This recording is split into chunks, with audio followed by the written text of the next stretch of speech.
Welcome to Verbal Pick Radio, where we give you a verbal image of life, and we are everyday people. Like to welcome you all to the show. I know I haven't been doing a lot of podcasts lately, but that's only because I'm trying to finish up a movie that's titled Blac's Journey, right? And we're getting ready to put it on different outlets so you guys can check it out, right? And I'll keep you informed on where you can actually check out the movie. It was a great work.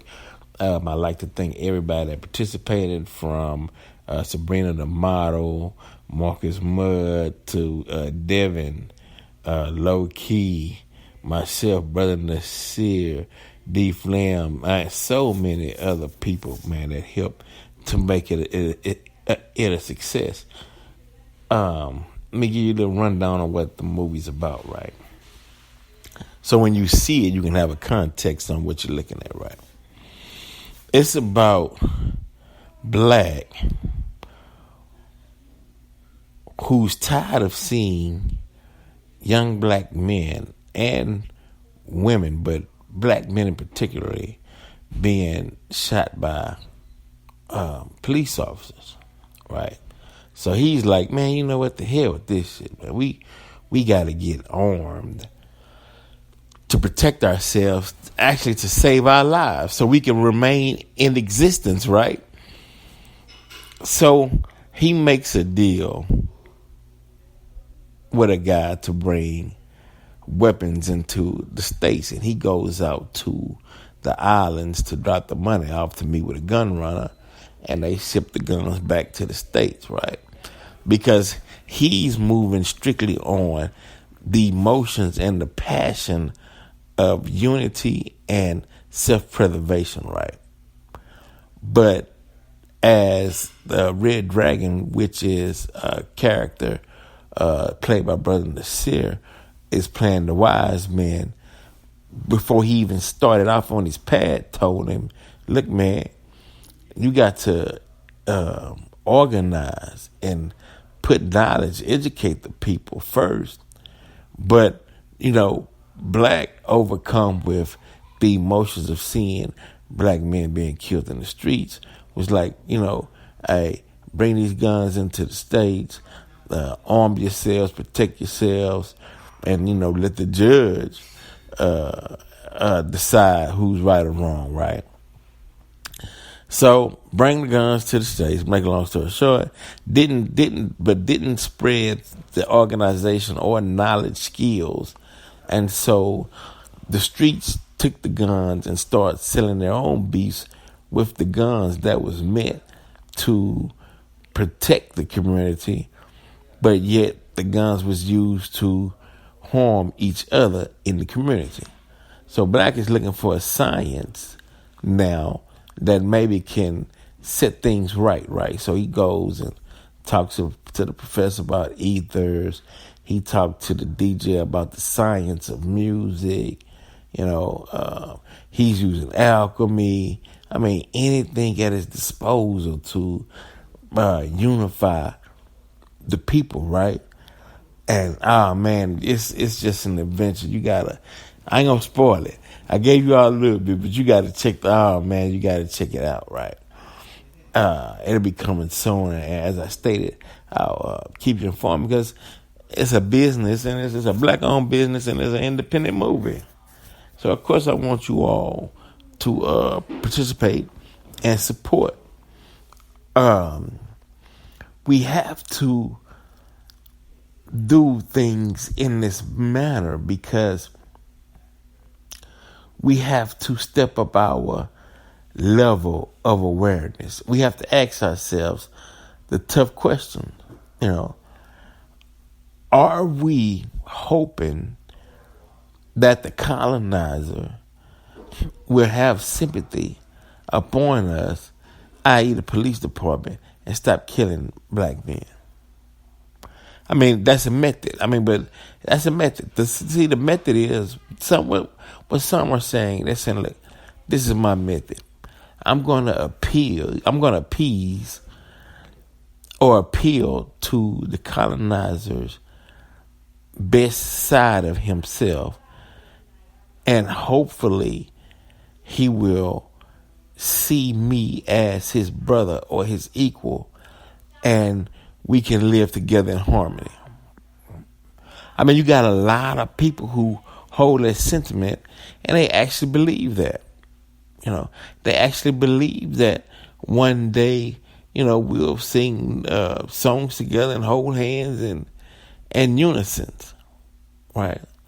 Now, black people, we vote for mainly the Democratic Party, right? And some say, well, why? Why? You've been voting Democrat for so many odd years, and look at your community, right? Right? What's why? What's the difference between the Democrat and the Republican? Except one letting you know that the bad cop, and the other one is letting you know that he's acting or playing the good cop. Not the fact that he's the good cop, but he has to act as if he was the good cop. So that's part of the trap you in, right? So they would ask, well, why are black people swore their allegiance to the Democrats just blindly, right? Without knowing your own voters' interest. What are you voting for? Let me break that down real quick. Voters' interest, right? Voters' interest is if you were making, let's say, $50,000 a year, right? One candidate, right, wants to give you a tax break, right? So you will receive more money on your taxes in the hopes that that money you will use to stimulate the economy will go back into the economy and keep things rolling, right? One candidate, he wants to raise your taxes because he's saying that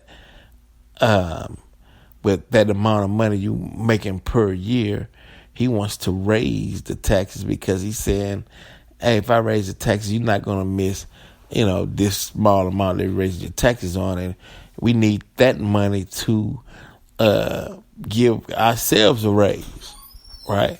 So basically, you would be saying, well, voters' interest. Okay, well, I would rather go with the one that's giving me the tax break so I can use those monies to benefit myself. And at the same, now, hopefully, smart ones would say, well, yeah, I'll take that money and I'm going to spend with in my community. Let that money move around a couple of times, right? But basically, that's interest, meaning your interest into a situation to where you want to retrieve something that's beneficial for yourself. And that's not being selfish. That's planning today for tomorrow, right? So that's the whole gist in that. You have to know your own self-interest, i.e. whether it's voter self-interest or just you as the individual self-interest, right? Okay, that's the part. So now surviving and making a way for not just yourself but your children. I mean, it's piss poor for adult men to have to teach male children on how to survive when a white cop pulls you over, right? Now, the society is so sick to where, come on, our white cops know if you pull a black person over and it's dark outside, right? Y'all know that you should allow him the opportunity to drive to a well-lit area because they're afraid of you anyway. Let them go to a well-lit area so there can be some witnesses there. Because as soon as white officers pull a black person over on a dark street, there's a good chance that brother's dying that night, right? So of course, first instinct is to ride to a well-lit area. But now what someone was telling me the other day, they were saying, well, the proper procedure is if you're on a dark street traveling and the police pull you over, you're supposed to call 911 and give the location of where you're at, what street you're on, and which direction you're traveling in, and let that dispatcher know that you're gonna continue to drive until you get to a well-lit area. That way she radio the car, or he that's pulling you over, letting them know he doesn't feel comfortable, it's dark, he's going to drive to the next well-lit area, and he's going to pull over, and, y'all can do or explain to them the reason why you put them over in the first place, right? Using your mind in certain procedures in war or war tactics, right? You got to know your surroundings and what to do, and actually what to say in certain situations, right? And it all falls under the umbrella of self-preservation, right?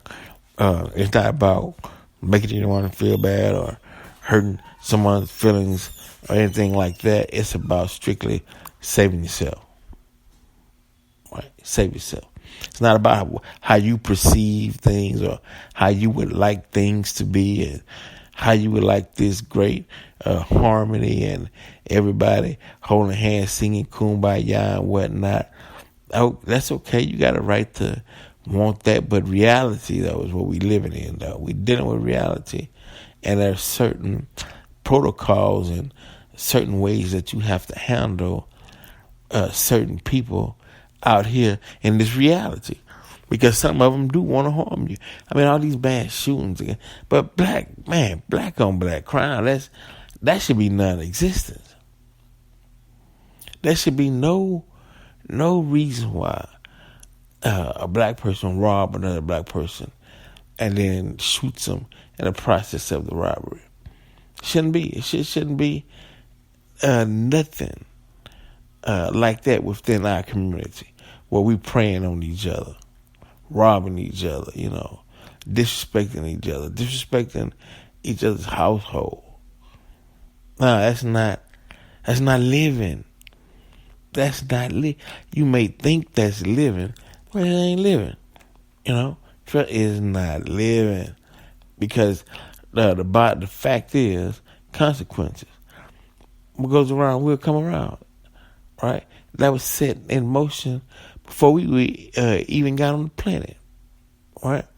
So look, I personally myself have a lot of things to learn, right? As we all do, as part of life. But I do want to say, keep your head up and keep moving, and don't stop. Don't stop. I mean, do not. Don't let your foot up off the pedal.